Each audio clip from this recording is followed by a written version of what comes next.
G'day friends, welcome to today's YouTube video. My name is James. Welcome back to my channel. Welcome if you're new. Today I'm just going to be giving you a flip through my Daisyween, my completed Daisyween book. For those of you who don't know, we have a character that we use a lot of the time called Daisy, who is just a bunch of details that can be put together in any kind of configuration, and we just create a character called Daisy, and whatever she looks like is kind of a reflection on the person that's drawing her. We just have a whole bunch of, I'll show you as we go through. However, we did a challenge this year, 2022, called Daisyween, and there's a story that kind of, a very like nonsensical Seussian story where Daisy was getting ready for Daisyween, which is her version of Halloween, and she needed a costume. And so she just goes through a whole bunch of nonsensical words that seem like good costume ideas to her, and so we had to illustrate. We didn't have to, but we chose to.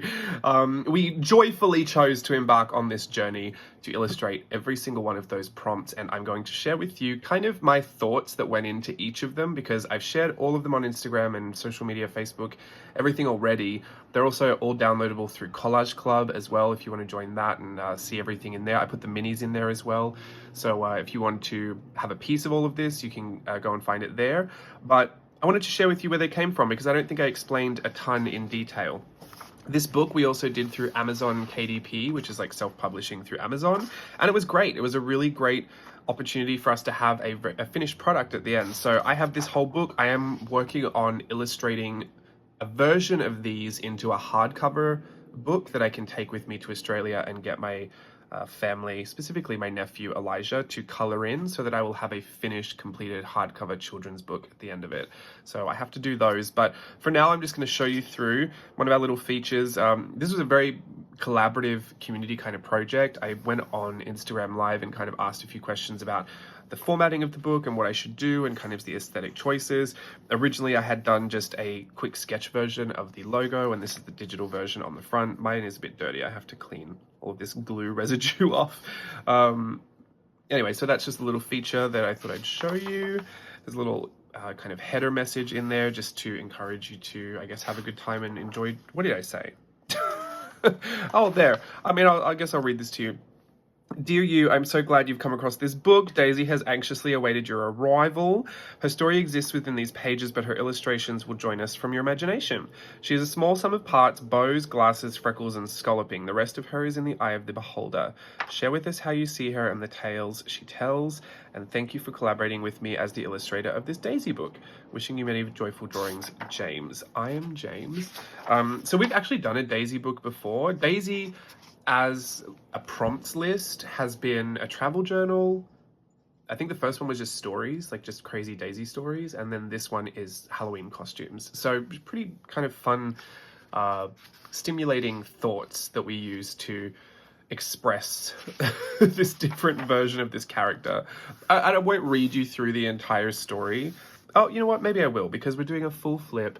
I can't promise that I'm actually going to do a full read version of this, so just get into it. I'm not doing voices or anything. I should get Steve to do it. Steve's pretty good. He should be. It's his job, but maybe I'll get him to do a full flip when everything's finished, maybe in the hardcover version, once Elijah's colored it all in. I've got to draw it first. Okay.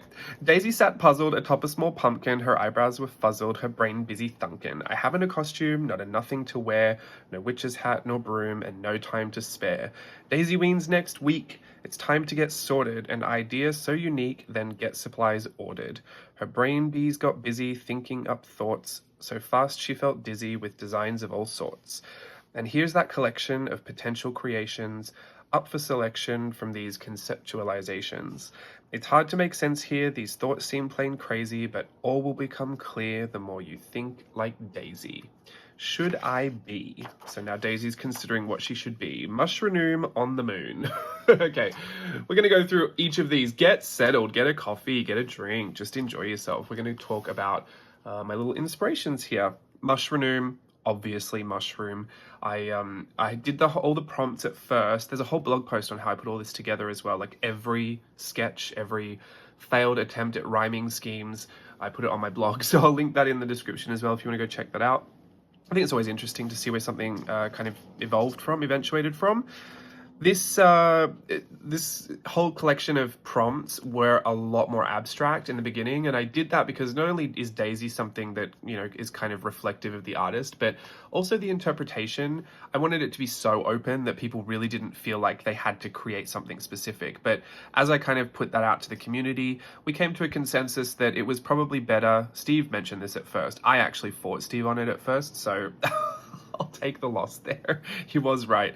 We came to the consensus that it would be better if we could at least have some leading into the prompt. So I went and changed parts of the phrases or the words to have another word that sounded like something. But then it's funny because as we kept going, some people were picking up on things that I didn't actually mean to put in there, which I thought was pretty hilarious.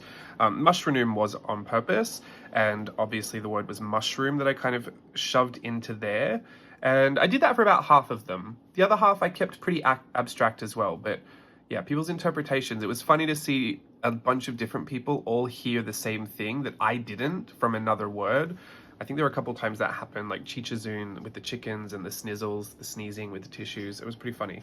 Mushroom on the moon. I've got your moon here. I love putting a face on the moon. I just I think it adds a lot of character.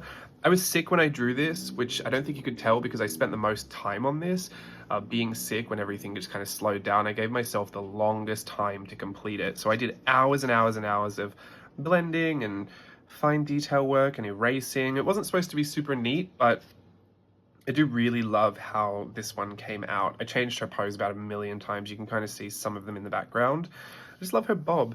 I wanted to give her a kind of mushroom shaped haircut as well underneath her big mushroom hat, and googly eyes because I just like a lot of googly eyes. I think it was a great way to put something a bit more Halloween-y into it just by having lots of eyes everywhere. I used googly eyes as a reference in another part as well to reference my nephew, so we'll talk about that when we get there. Sorry for the random cat hair that lives in this book. The cats must have been reading it. This is a Platoon shaped balloon. No leading in that, so it was pretty much open, and I just wanted to do a balloon animal because I felt like I could really play on the tubular shape of the balloon, but also the parts where there's no air. I mean, there's a little bit of air in there, but it's not inflated. I felt like that would give me some options to be a bit more liberal with how I did limbs. But in the end, I don't think I really did any limbs. Like the only part of Daisy you see is really in here. And one of the challenges that I noticed when I made all of these minis, so there's a whole set here. This is from Collage Club. These are all the mini digital versions I did of these. There's the little Platoon shaped balloon. The challenge I had when I did this, and sometimes with this, was finding where to put her freckles. Especially with these big balloon glasses, because she's a collection of bows, glasses, freckles, and scalloping. The glasses took up so much space, I had to find a place to put her freckles that made sense, and I did. I'm not going to tell, well, we'll tell you now. On these, some of them I put down below on the cheeks, and I didn't realize until I'd fully colored it all in that it looked like stubbles, so I had to change some of that. These had to be altered a little bit. It's interesting what happens when you simplify. Things actually can get a little bit more difficult. So this was good. I liked this one, the Platoon-shaped balloon. I did all of mine in graphite. I had a really great time. Originally, I planned to do it in pen, which, looking back on it now, I'm glad I did not do that.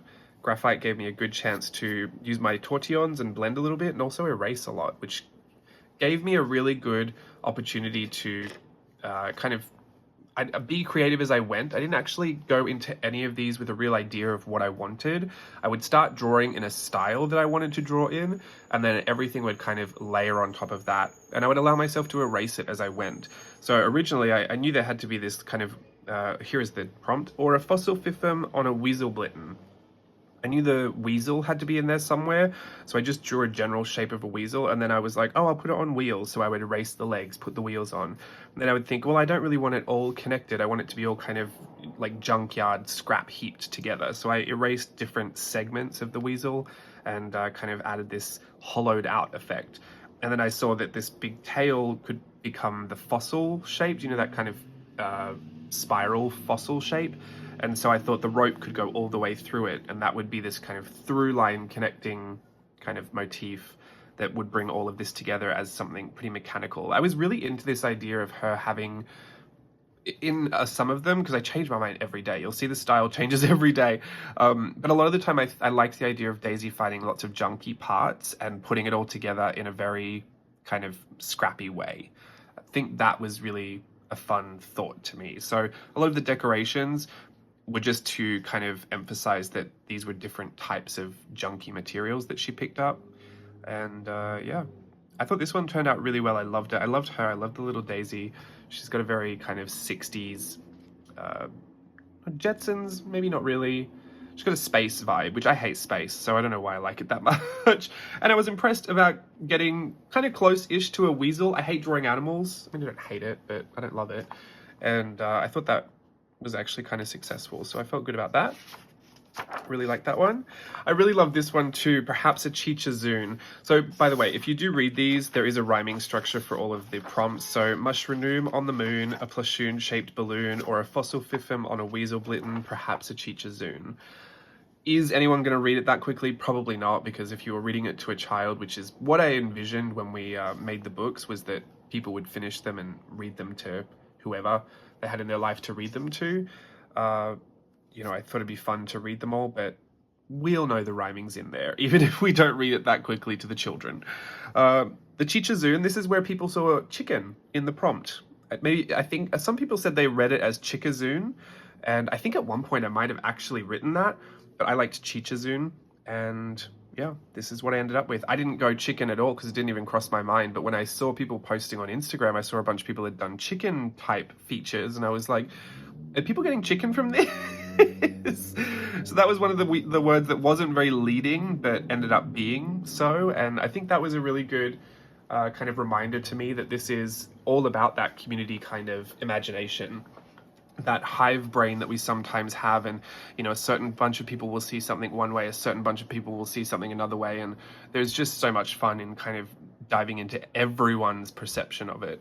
So that's kind of one of the great features about having not only a character who is really transformative, because originally I was going to make a very specific look for a Daisy, but I thought, you know what, I just want to see what everyone comes up with. And a lot of people self-identify, so a lot of people will use features that they feel represents themselves or represents people they know, and I think that also gives us a good chance to again kind of see into the world of that person that's drawing her a little bit more, which I just find fascinating.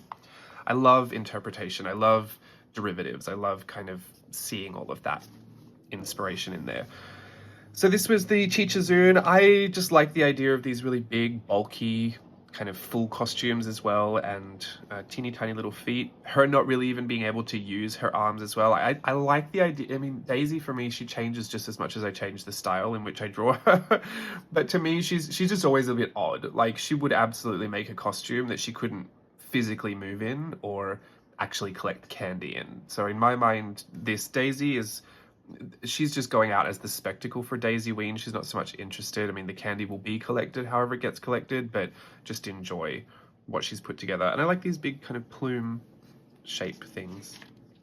This random assortment of bits and bobs. You know, the thing that was interesting about this as well, I did a lot of 3/4 or profile views of things. When I made them the minis, they were all front facing, but also mostly symmetrical.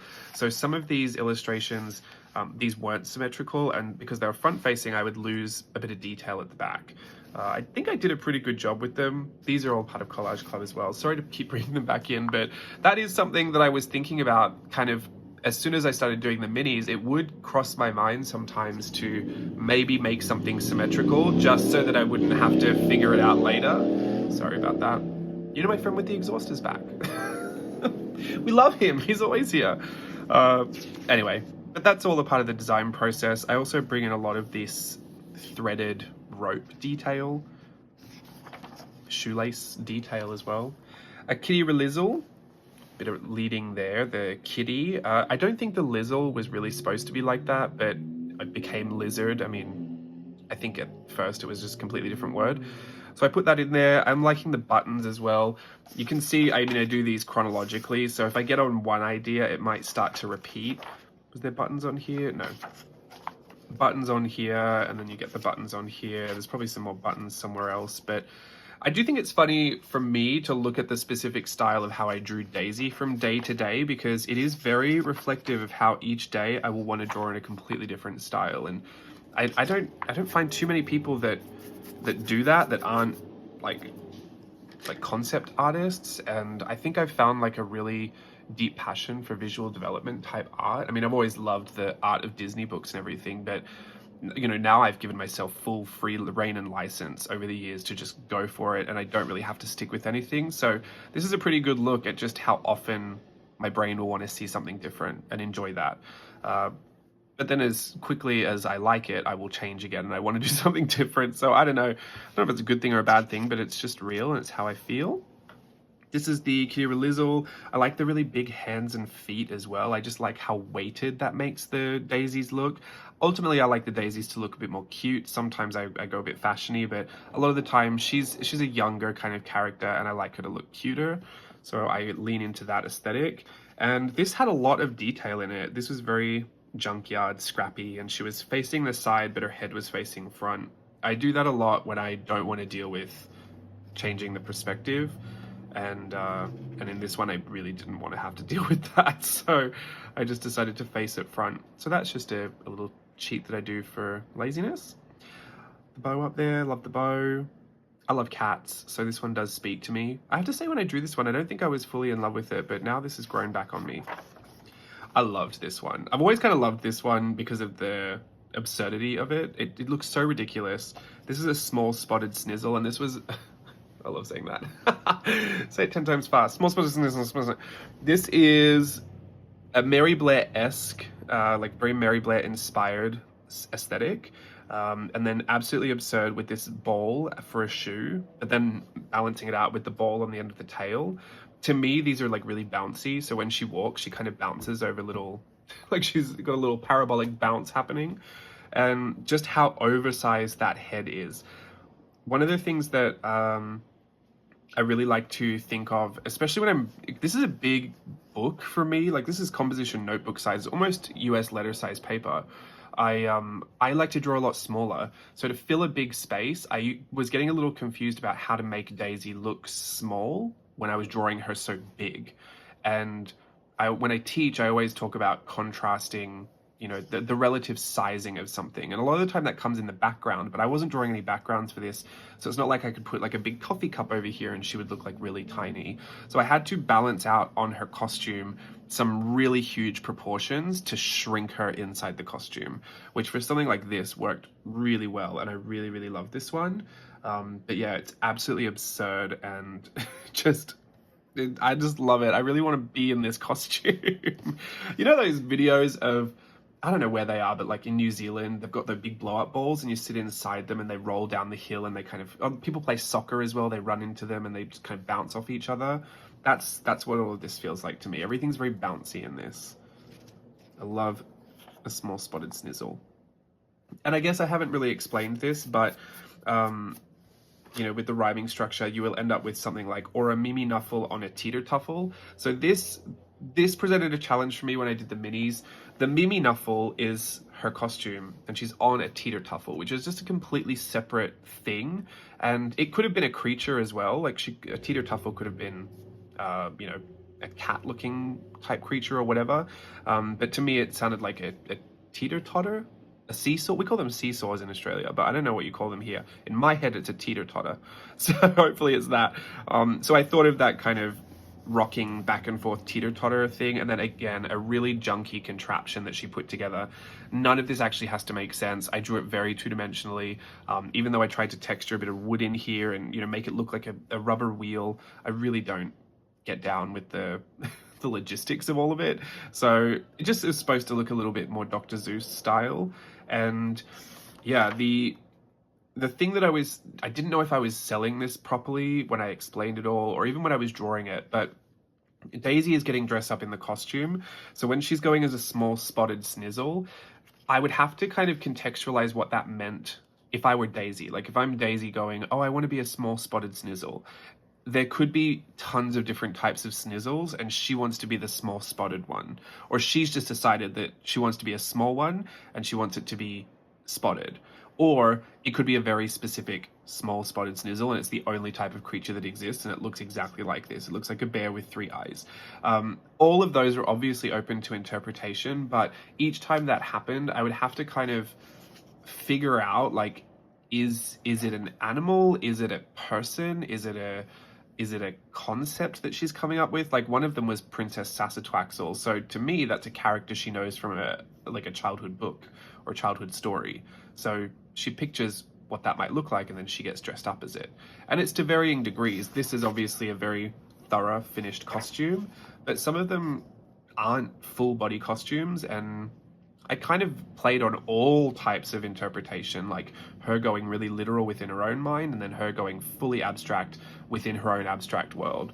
I know that's probably a lot to dissect here, but I am giving you all the information that went through my head because I want you to know everything that I didn't get to tell you along the way, if it's interesting to you. If not, don't worry. So I've got this I use this when I'm erasing because I smudge everything everywhere when it's pencil, but then all of the little eraser shavings get caught in here, so I like to clean it up as I go. It's just a fan brush.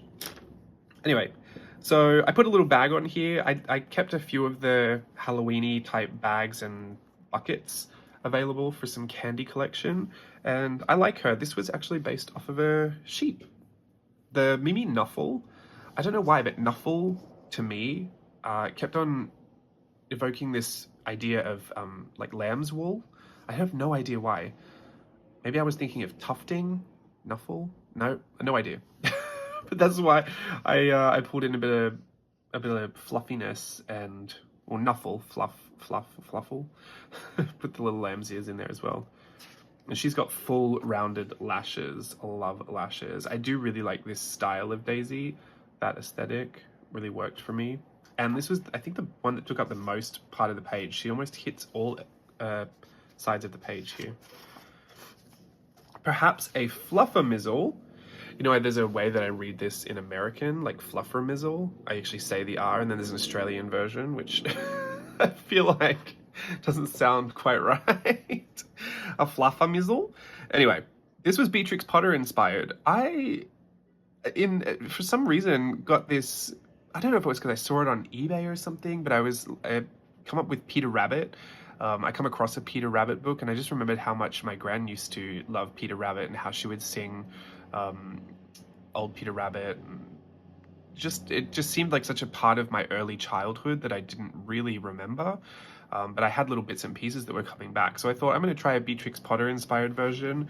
And that was really fun. I'm really into the idea of trying to illustrate like it's a children's storybook. I find it a lot more difficult. You know, I feel like I should be able to do it, but it does take me a lot of kind of, you know, research and getting into to try and understand it. I don't feel like it comes naturally because I think I just like to change my style too much to really even know what would be appealing to children and how to capitalize on that. That's really what I went for. The bonnet came from Mother Goose, I believe. The ears, I just wanted to do big mice ears. Fluffer mizzle, I guess I was just thinking mice in there. Don't even ask how that came up. Lots of bows, lots of ruffles, lace, little floral print. I just loved how this turned out, and I loved the tail as well. That was really hard to do. I really struggled with that, so I think that's why I'm probably so proud of it.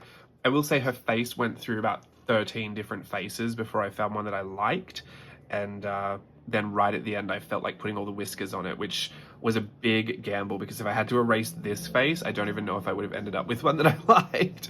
But yeah, it took a lot. I love her curly little hair as well, and I think my favorite part of this, other than the pumpkin woven basket, which was an incredibly difficult texture to try and figure out, I don't think I nailed it, but I think it's halfway there.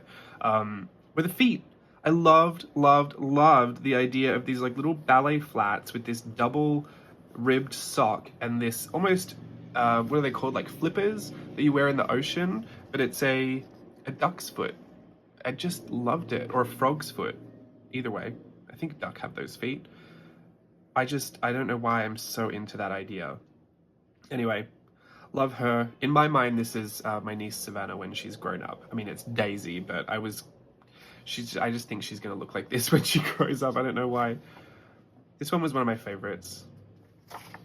Obviously, anything that reminds me of Gran is one of my favorites. Pup up in a cup, just a puppy dog. I don't really love to draw animals. This was kind of annoying to me that when I even wrote this, and I knew when I did it, when I put the pup in there, I was like, I'm not going to want to draw a dog. Like, there'll be no day in October or 2022 in general that I want to draw a dog. I don't not like dogs. I love cats, but I'm not a dog hater, but yeah, animals just really aren't for me. And if I'm going to draw one, it's probably going to be a cat or a monkey. Anyway, I got it done. Put lots of eyeballs in there. Again, when I struggled, I think I kind of leant in towards either shoelace detail, eyeballs, frills, or like fluff. But this to me is like, I mean, that's supposed to be one of those peppermint lollies, but also it's supposed to be a ball because I think this is supposed to just roll around freeform. I can't even figure all this out. She's got no arms. She's got a flag up there. It's just one of the more random ones. And to me, this actually looks like a dog Daisy. Like, it doesn't look like it's a Daisy human that's dressed up. It looks like a dog version of Daisy. So, and that's not out of, the realm of possibility. We had actually a bunch of people who made non-human forms of Daisy, and that's not even the first time that's happened. But again, as long as those features in there, the glasses, the freckles, the bows, the scalloping, and here I've turned the scalloping into fluff. I think that's why I did that, because sometimes I didn't want to put a frill, so I ended up putting it as fluff. As long as it is, then those are daisies. I like the idea that there could even be people out there that have just put those things together in a drawing, don't even know who we are, have never even heard of Daisy as a challenge, but we might identify it as a Daisy. If you ever come across that, let's just hashtag it, hashtag accidental Daisy. I feel like that would be a really fun hashtag to get going. We just have to find some first. Anyway, who knows if they're really out there. This is a Scooter Nup, and I really like her. I like her because, and here's the thing about the Daisy and the costume. A Scooter Nup, to me, is this scooter. Because it's a part of it, right? It's a scooter. But here, this is the weird part. In my head, there's an animal, a Nup, and this is the scooter that was made based off of the Nup. And so she is dressed up as the scooter version of that Nup. So does that all make sense? It's probably even more confusing now. In any case, she is dressed up as that scooter, which is absurd. Why would anyone do that? But the scooter has a really unique design. So I just like that idea. I like that it all kind of flows together. I thought she was really cute. She has a massive forehead that's very inspired by Yoshitomo Nara and the work that we looked at his in Virtual Voyage 5, I believe, The Very Villainous Voyage. I'm a big fan of that work, so I put some of that in there. And this, I'd stopped shading by this point. I think I bring back some shading at some points, but this was a little more rough. Like, there's a lot more sketchy lines in here, and I think I was letting go of having to finish everything really neatly, which happens in a challenge. You can't really spend, 20 hours on every piece. Although, with this whole book, I did give myself as much time as I wanted on each piece, and I really enjoyed the process of going as far as I wanted. So that was a big thing that I was thinking about. I really love her hair too. I like those pigtails. This is or a pepper tinsel on a flying pencil. Fun fact about this one, it's probably my least favorite. I think the proportions are all weird for it, and I didn't really love the daisy, but what's so funny about this is inspired by, or literally based off of, one of my favorite daisies from the original set of illustrations that we did. This was the book that I made from Inktober 2018, or we shouldn't say that word. From the Ink Challenge. Anyway, this was the daisy that I based it off of. This one here, and this was one of my favorite illustrations that I did here.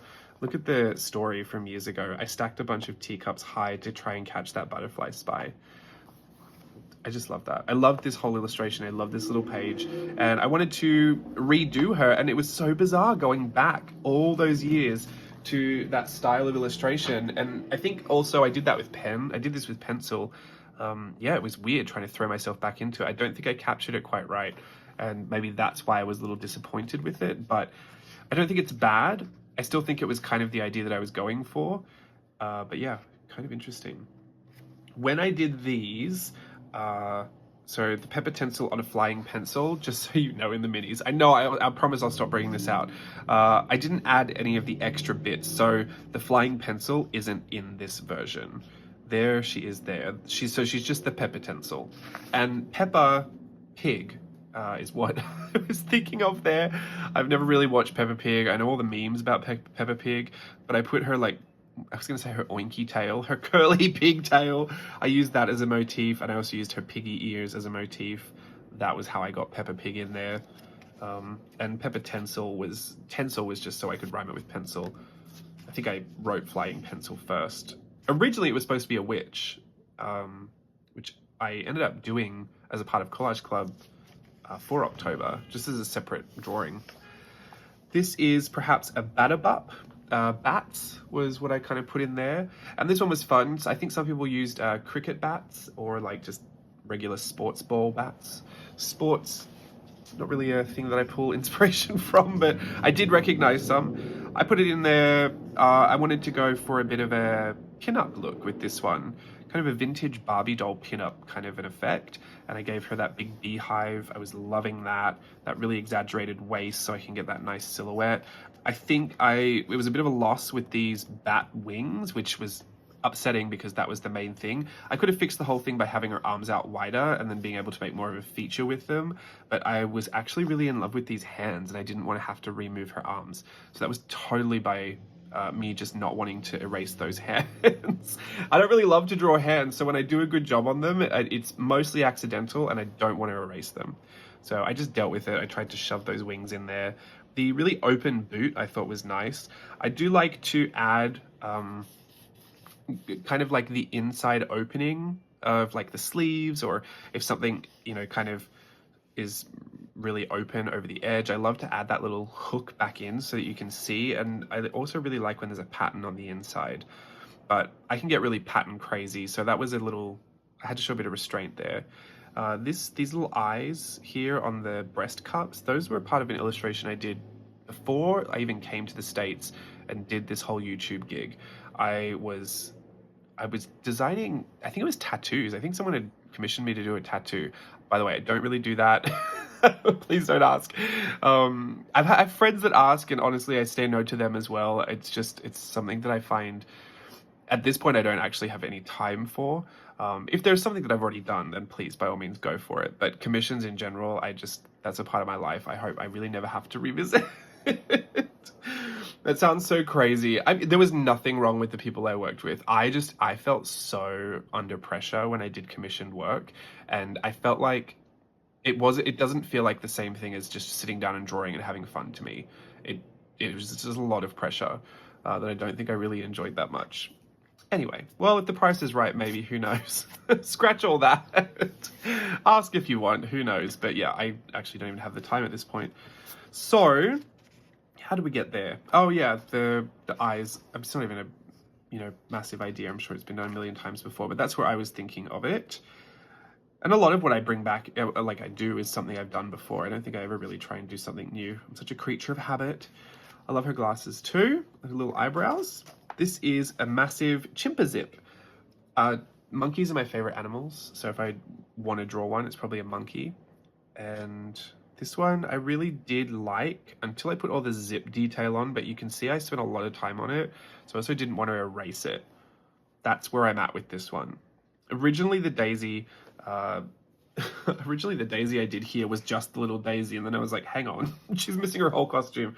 So I will not I'm going to get rid of this sheet because I'm bringing it back, but it kind of looks better to me symmetrical, and it made more sense that way. So what I think I don't like was that this skew of the zippers. Also, I didn't even really, at some point I was just like, you know what, I'll pretend it's a zipper. I don't really care if it doesn't work, because I had a full like reference image up and I was trying to get the teeth proper and everything. It was just a nightmare. Anyway, yeah, but I do like it. I think it's a great kind of looking costume. Again, the rope detail and the buttons seem to come back. The style of Daisy was very, very simple. I think this was the first time I'd put her in shorts this whole time, which I like. She kind of looks like a Boy Scout Daisy. And the idea was that she has these sticks that control the arms, but this whole thing is kind of like a parachute. So when she walks, it's kind of concave that way. All the air fills the inside of this big body. And I don't know how this floats. Maybe it's just helium balloon. But yeah, when she walks, it's just kind of like a big parachute that, tents behind her. So that's how I felt like I was kind of achieving that. A striped whipper tip.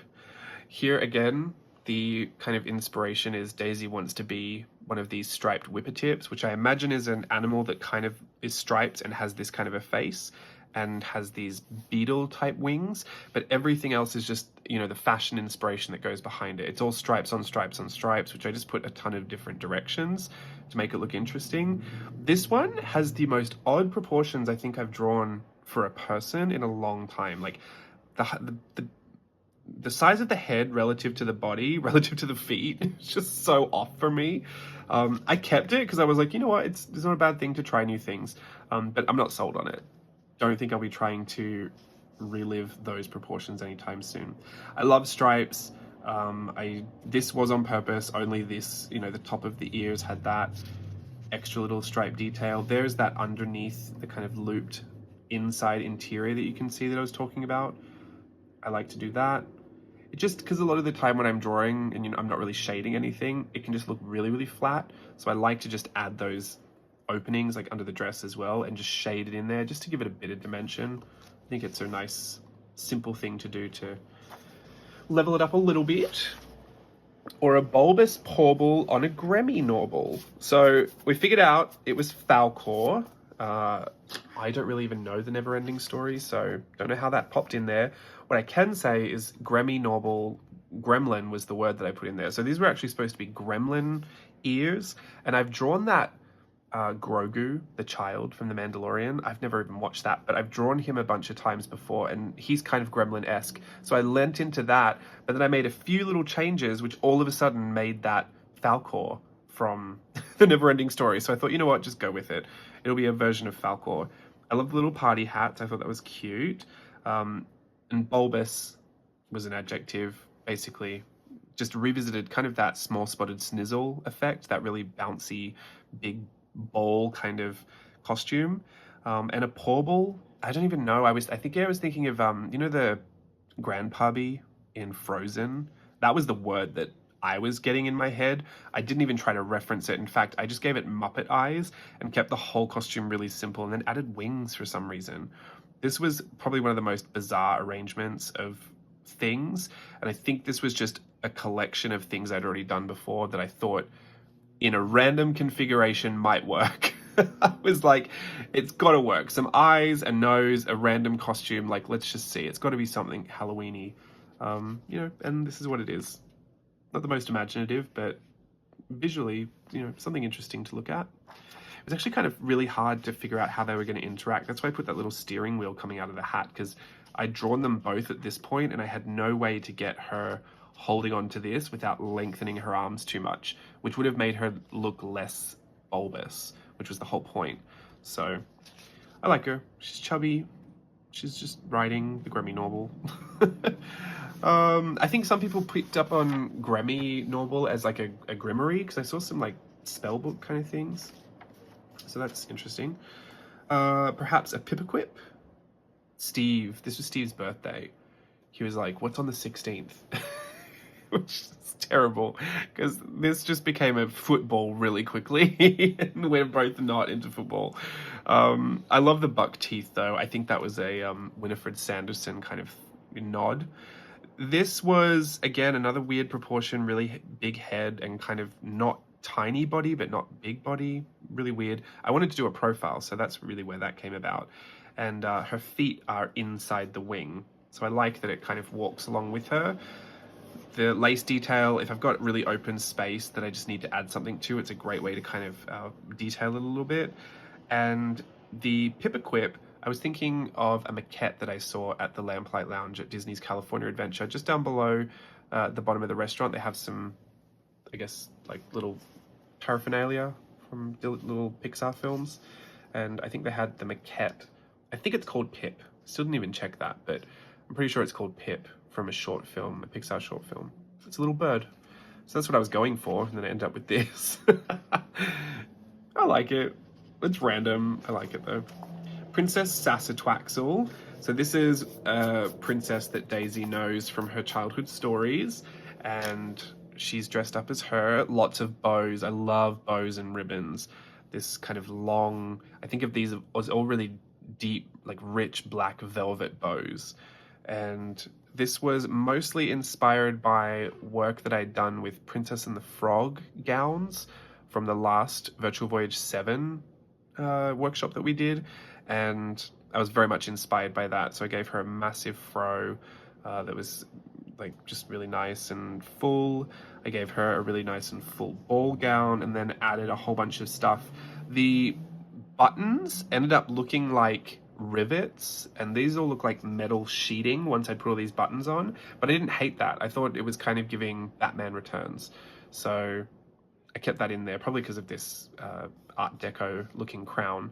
But all in all, I think it was great. It's a little Rococo, it's a little Batman Returns, it's a little you know, the start of Edward Scissorhands. It's just a whole bunch of randomness going on in there, but I can see it, and I really do like her. I love, you know me, I love drawing unbothered, but I especially love the side-eye unbothered look, and she's just giving it. Like, that is face, face, face. I give face, beauty face.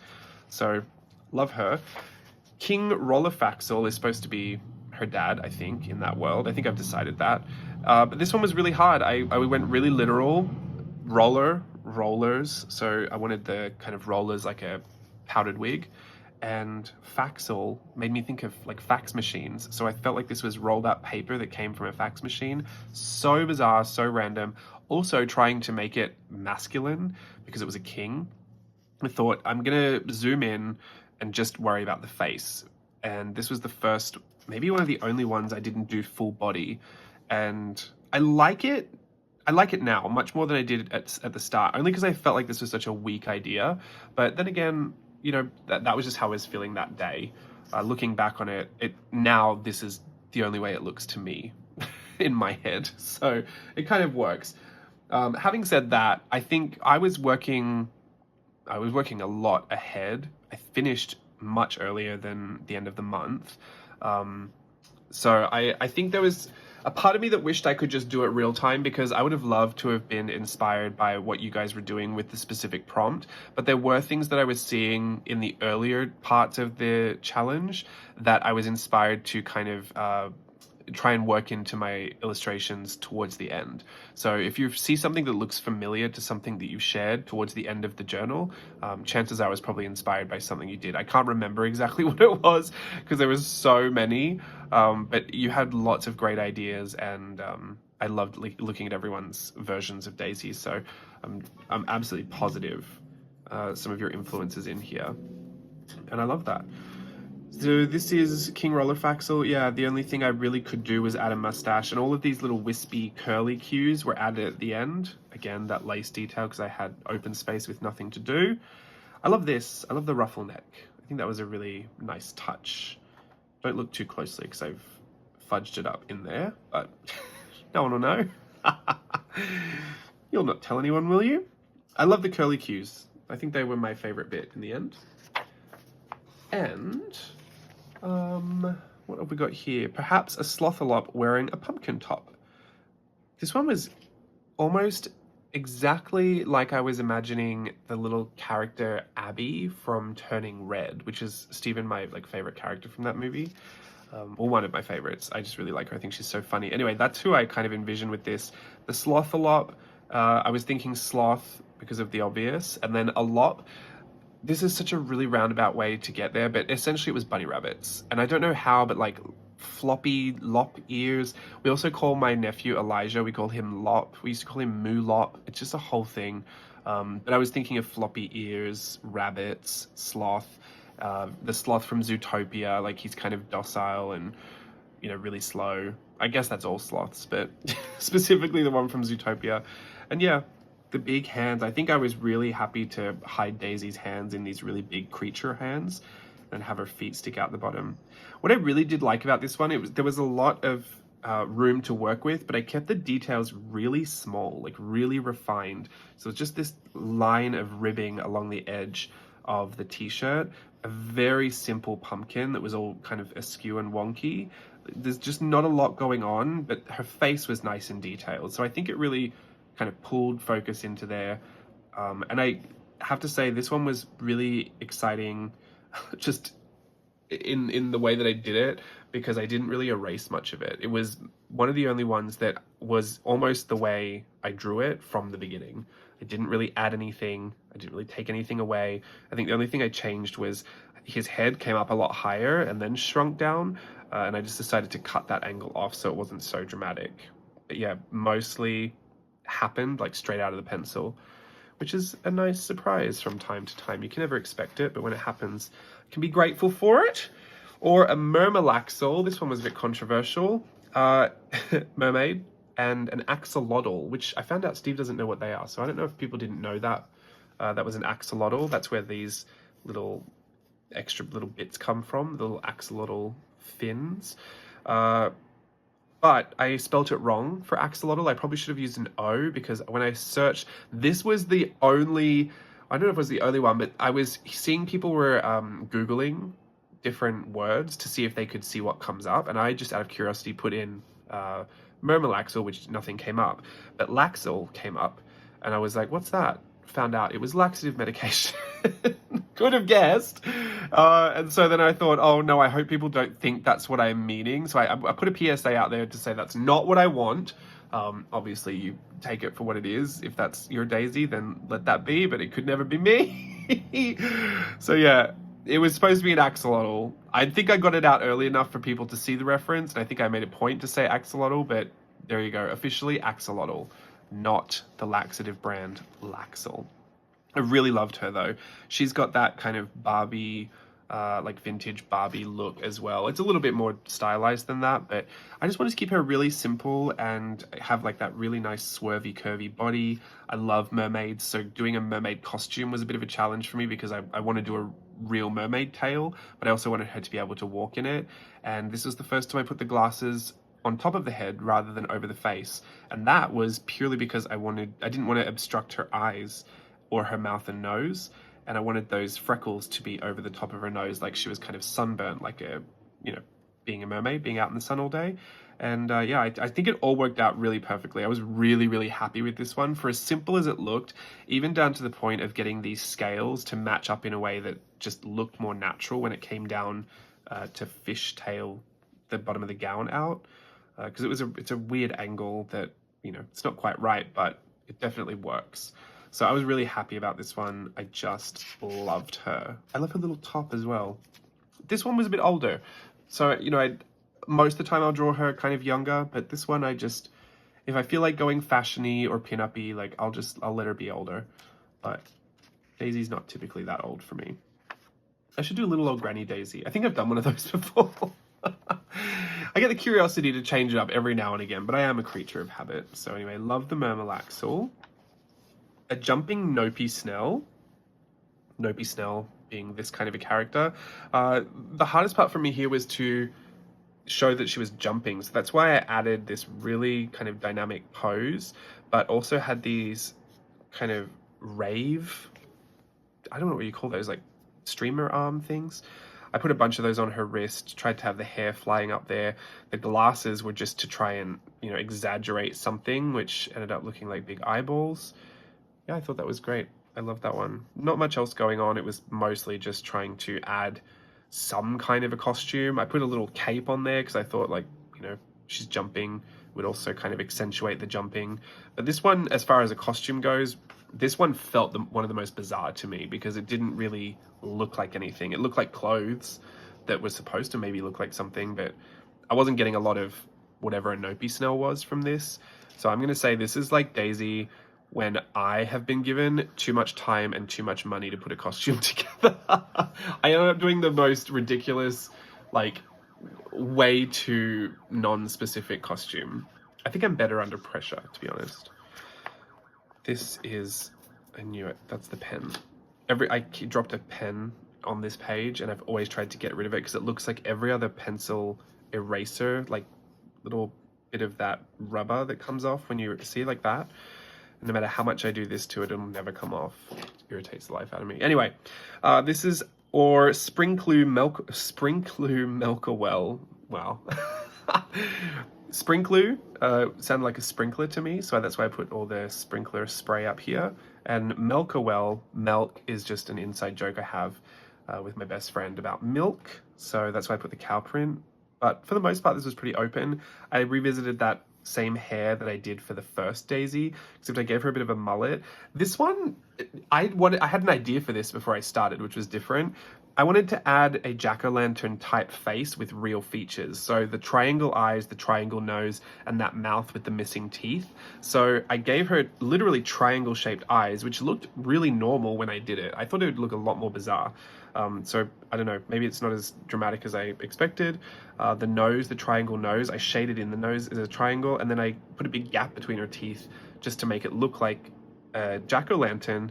And so her face kind of just averaged out, looks like a normal face. I thought it'd be a lot more bizarre looking. Probably could have pushed it more, but I kept it like that. And because I thought, I mean, she's kind of cute, but I thought she was a little like, I don't know, she looked a little ugly to me, like in the cutest way. So I thought she can just be kind of ugly. Like I'm gonna give her like the worst proportions. Like I made her head way too big. I did a hair that made it look like it was really flat, like almost like it was just two-dimensional hair on her body, and gave her a little mullet at the back as well. I didn't even give her much of a costume. I think that dress, I was inspired by those stupid Happy Meal buckets that everyone was going crazy about. The white one just has a really plain ghost face on it, so I was like, I'm just gonna do that. And yeah, in the end, it probably would have been much better if I just did this as a showgirl. But Sprinklu Melkawell, so this, because it was like hyphenated, to me this was a person or like a character from a show that she knows.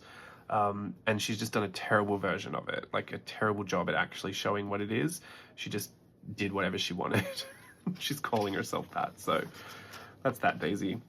Or a Jiji Juju on a mini emu. So I know I talk about my nephew Elijah a lot, but Jiji Juju is one of his nicknames, probably the one I use the most.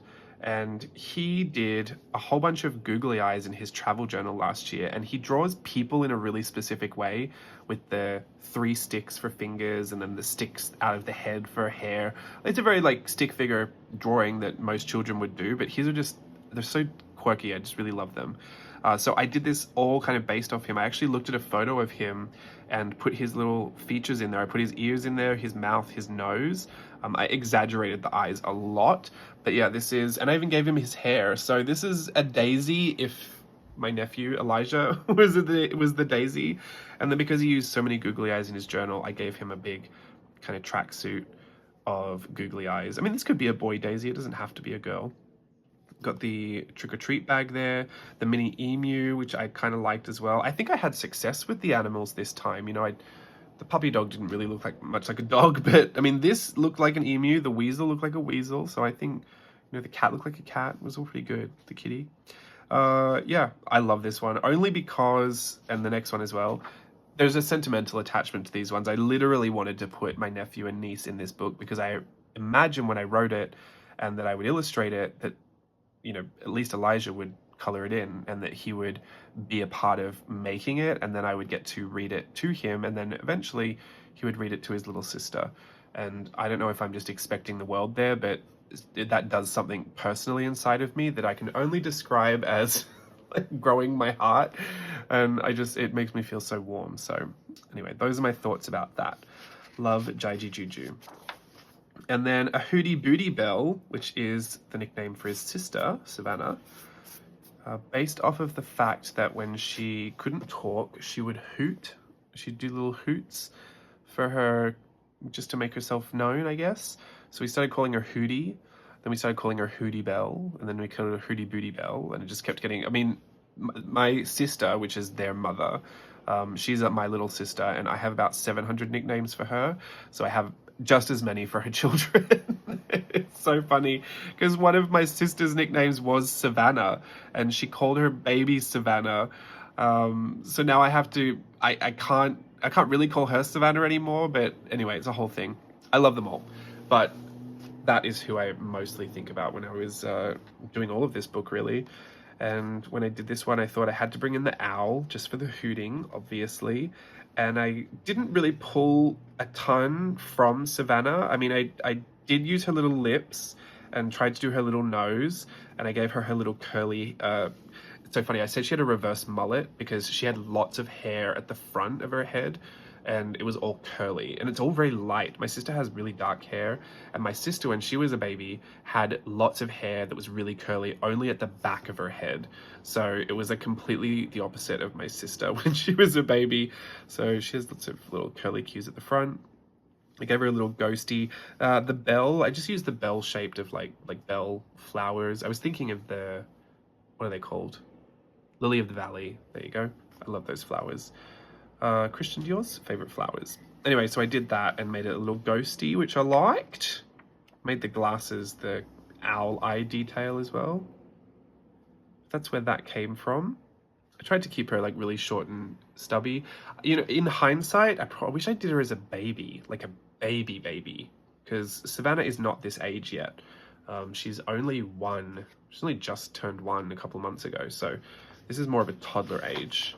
Who knows, maybe she'll look like that when she grows older and I'll be really freaked out. Robotaxin toe socks. Honestly, Roblox. I don't even know what that game is, but I imagine that they look something like this. And this actually more has a kind of Japanese retro game, like Rock'em Sock'em Robot kind of feel to it, which I really like. And then I dressed the robot up in kind of like a tuxedo tie detail. Really kept this one simple and used the face that I was using for the minis to make a version in here, because by this point I'd done so many of the minis and I was like, I don't have one of these that is the style that I'm doing the minis in. So that's how that happened. And because everything else was square, this might have been the only one I really used a ruler for the whole thing on. And I used the spacing of the ruler, like everything was kind of the width of the ruler. Like these arms, they're not really, I didn't choose them to be that wide, I just did it as wide as the ruler would let me do it. Even that part of the body, everything was just whatever I could make do with. But fun fact, it's not perfectly vertical. I did not do a good job of lining up one of the ears or something. So when I scanned it, it was ever so slightly like, it wasn't like it was all tilted one way. It was just like some lines were slightly off this way, some lines were slightly off that way. So if you ever try to run this through a vertical and horizontal grid, it will not line up. Which, you know, what are you gonna do? When I got it on Procreate, it was much easier because I could do the symmetry feature. So this is Scribbles on lolly blocks, and this was a bit of a fashion inspiration. As you know me, I feel my fashion oats from time to time, and I decided to go for Mr. Squiggle. If anyone knows that reference, Mr. Squiggle was a children's show character that had a pencil for a nose and would scribble on a board, and then you'd finish the rest of the drawing. That's a really simple way of putting that show. But anyway, I just used pencils for the legs, and I wanted the scribbles to kind of wrap around Daisy and also to be three-dimensional, like they kind of came off the body. So all of the scribble from the hat and these two gloves would just kind of flow with her, and it would just be like this never-ending scribble, which I really like. The pencil shaving sleeves as well were a bit of an accident that happened because I was just trying to mimic, I was just trying to pull back in the scalloping detail, but then they do look like pencil shavings. I really love this. I would just love if I had the skill to be able to create this in real life, because I think this would be such a visually appealing look. And then the shoes were just because I had to do lolly blocks, and I didn't want to have her standing on anything because I felt like if she was standing on something like this, it wouldn't be able to travel with her, so it wouldn't be a part of her costume. So I figured if I made the shoes the lolly blocks, that would be a way she could travel with it. I really like it. I love this one. Or a chimrini in a pom-pom beanie. This one is really curious. I love her. I really do like this one. Very simple as well. This was kind of difficult. I draw these poses sometimes. I mean, a lot of the time I draw the body first and then I want to put the costume on, but I realize if I put a big costume on top of it, all of the cute pose that's underneath gets lost. Like if I put a big gown on here, you don't really see anything.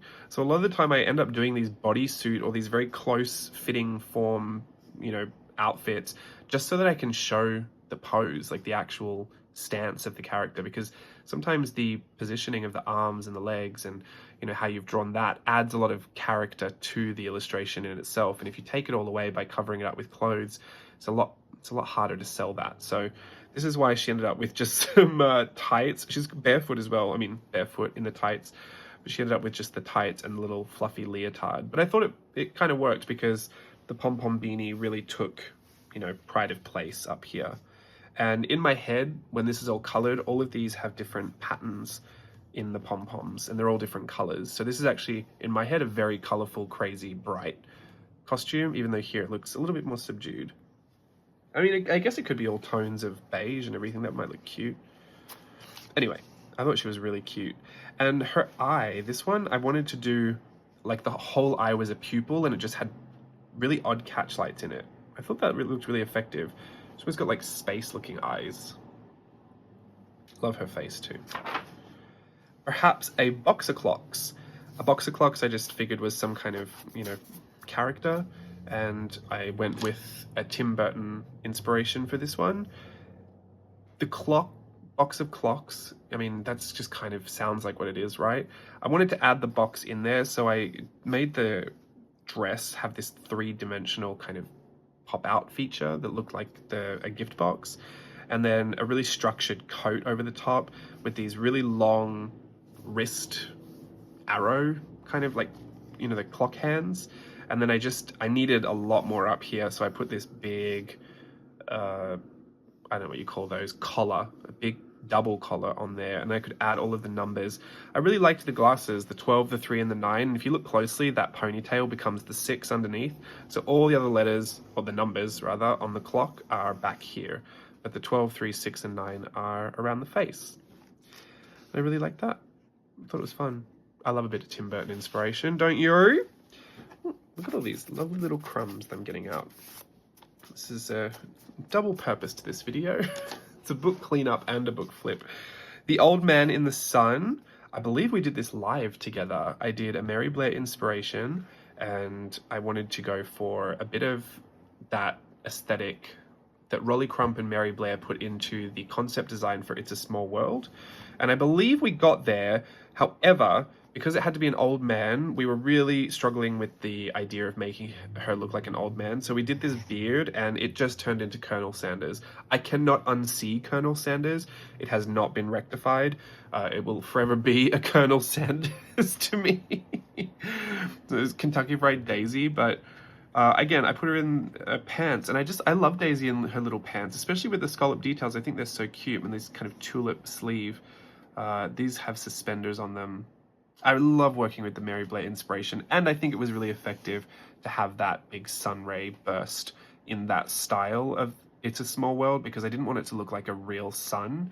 So this has that feeling of a sun, but it isn't just a normal sun, which is good. I mean, I will say this, every time I go to do one of these really simplified drawings, I seem to struggle a lot more. I think I really struggled to distill the idea down to its kind of simpler form. And you can see I try to add it all back in there as well. I really do get sneaky and try to add all the patterning back in. But it takes a lot of refinement, I think, to make something really simple, really effective. It would seem like it's something easy to do because it, you know, that's the charm of it, right? It looks simple, but it's usually a lot of theory that goes into it. So I enjoy that process, actually. Even though I sound like I'm complaining about it, I like a good challenge. I really let myself be challenged by this challenge. And I think I mentioned that before as well, but it was one of my intentions when I sat down to do this. And the way I was sharing from this place through October as well was nice to share from a point of view of like, I'm really giving it a good go. I'm doing the best that I can. I'm committing lots of time to it, and coming to you from a point of view of not telling you like how to get through it, or like how to cheat your way through it if you need to, or like what to do if you're struggling. You know, all of those things I think we've touched on a million times before, and I'll probably touch on again, you know, in the future. But for this one specific period, I really wanted to focus in on, like, you know, giving it a really good solid effort and being proud of that effort and sticking by my commitment to it. Actually, you know, sectioning off time in the day for it, and a lot of time for it, and it was nice to approach a challenge that way. I can't say I'd always be able to do that, but it was nice to be able to share from that place. Anyway, an Usi Rabbit Bun. This was 3 different words for bunny rabbit. Usa is for Japanese usagi, and rabbit, bun, bunny. Anyway, 3 different words for a bunny, and I went with. This was actually inspired by an old Stampin' Illustration drawing I did for Halloween back in 2018, I believe. 2019? 2018. 2019. I think it was 2019. Anyway, I did that, and I had these like skeleton bunnies, and I just used that as inspiration and kind of revamped the costume a little bit. I thought she looked really cute. I love her little pose. It's very anatomically wrong, but it has that ball jointed doll kind of stylized figure, which I really enjoy. And the glasses here are a part of the headpiece, which I liked as well. And the little rabbit nose covers her nose, but she has a little heart nose on top. So I feel like it all kind of worked out. This was, again, one of those illustrations that kind of, I think especially because I was basing it off of an old one I did, this was one of the ones that kind of happened first go, didn't really need to erase anything. I just took my time putting all these, you know, costume lines on. All the form lines. And I like that these look like figure skating like figure skates without the skates. They're just like the little booty version. I thought that was cute. And I like these hands again. I'm really having a good time with hands, like these specific hands. My hands don't look like that. Imagine these thinner and nicer. And a Mysterical witch, that's the end of my pitch. This kind of leads into the closer of the book. This was Wisteria, a witch with, I like Wisteria. My mum, really quick story, my stepdad gave my mum money to go and buy a dress. I think it was for her birthday. And she came back from the home store with a vase and like $200 worth of fake wisteria. She made a big centerpiece out of the wisteria. And we've had that in my, well, I don't think we have it anymore, but we had it in my house like most of my life growing up from, I don't know, like 12 or 13, well up into my adulthood. And yeah, I've just always loved wisteria. I love Desperate Housewife, Wisteria Lane. I feel like wisteria, other than Lily of the Valley, wisteria is probably one of my favorite flowers, and orchids. I really love orchids. I really don't like frangipanis. Don't know how we're getting onto this. Yeah, wisteria, I thought it'd be really nice because wisteria has that kind of conical shape, which is the shape, you know, that we associate with witches' hats typically. And so I felt like it'd be a very botanical kind of looking witch, and I really love this. I think the proportions were wrong for me, but I cannot get over how much I love the dress. I just love that shape. I kind of tiered these bell blossom shapes, which again kind of ride that line between Lily of the Valley and the wisteria kind of little bulbs of the flowers, and I just love it. I just really like it. I gave her cat eyes as well, just the little, oh, they kind of look like snake eyes, but to me they're cats. I think it looks like snakes because I didn't do much other detail to her nose, so that nose looks like a snake nose. It's giving half snake, half cat, but it's a witch in any case, and I just thought this one looked great. I was really happy to finish the whole challenge on this. So let's finish reading out the book. A Mysterical witch, that's the end of my pitch. Now we have to pick one. So I'll leave you to choose the costume that's most fun, and the rest we can use for 3 decades to come. Happy Daisyween, goodly tricks, sweetly treats, sugar-filled memories of character-filled streets. And there was a test your supplies page, which I already did at the start of the challenge. My book was made in the USA, Las Vegas, Nevada. Where was your book made? If you got a book. That's it. That's the back of the book, the collaborative children's book. It says copyright James Wickberg Creative, but that was just to put on the book. You are free to do whatever you wish with yours. If you want to make a book out of it and get it published, if you want to self-published, or if someone actually wants to publish it, go for it, go for gold. This all belongs to you. This is something that I put together as a part of a community project, and I love to share as much of it as I can, and I love that you get involved, and I have absolutely loved doing this entire I said I wouldn't get this out again, but just for you to something to look at. Here's the mini version of everything we just looked at. I just love when you get involved and you have a great time. Nothing makes me feel more, well, I lie. I was gonna say nothing makes me feel more excited than you reading this to, well, the thought of you reading this to your children or your grandchildren or your nieces and nephews. But the only thing that does get me more excited than that is me thinking about reading it to my nieces and nephews. So I can't wait to do that. I'm gonna figure out how I want to translate these illustrations. Probably a lot more simply, like a lot more of a 2D, really simple line work version of them into my hardcover version that Elijah can color in. I'll probably let my mum color in as well. Like anyone who wants to color in on holidays can grab that book and color it in. And yeah, I don't really have much else to say except I was really proud of the work that I did. I was really proud of the work that everyone else did. I was so happy to see it all shared and to see everyone engaging so encouragingly. I don't know if that's the right word, but you know what I mean. To see that outpouring of community support for each other is always the name of the game in these challenges. There's a sense of camaraderie that you get going through these challenges that is really good fuel for your creativity and for your motivation, for perseverance. It is always a good feeling to have completed something, even if it's not perfect. Actually having something complete, it has such a positive, like net positive effect on how you feel about yourself just in general, but especially how you feel about yourself as an artist and as someone who is building on skills and exercising and using skills and sharing skills. It's so much more than just creating nice pictures to post online, even though that is something that a lot of us, are really into, really enjoy doing. It really is about stimulating your creativity, getting your imagination going, and feeling confident and comfortable to share that with other people. And I never undervalue how much that truly means. So I want to say thank you again from the bottom of my heart that you would be interested in getting involved, but not only that, doing such a wonderful job at either being involved and just enjoying it by yourself or with your family, being involved and sharing it online with us, or being a supportive member of the community that cheers on others as we go through that. Everyone has a role to play within our communities, and I think you've all done a wonderful job. So I would pat yourselves on the back, because I can't do it for you. Here you go. Here's a pat for you on the back. Imagine you felt that on your back as I did it. That's so funny. Okay, I gotta go because this is a really long video, but I've loved sharing every part of the insight into how this all came together. I'm sure there'll be a few more Daisyween posts by the time you're seeing this, but I'll wrap that up here for 2022 and Daisyween. I can't wait to see where we see Daisy again sometime in the future, but for now, I think she's got her costume sorted and she'll have a fabulous Halloween. Daisyween. Daisyween. After all that.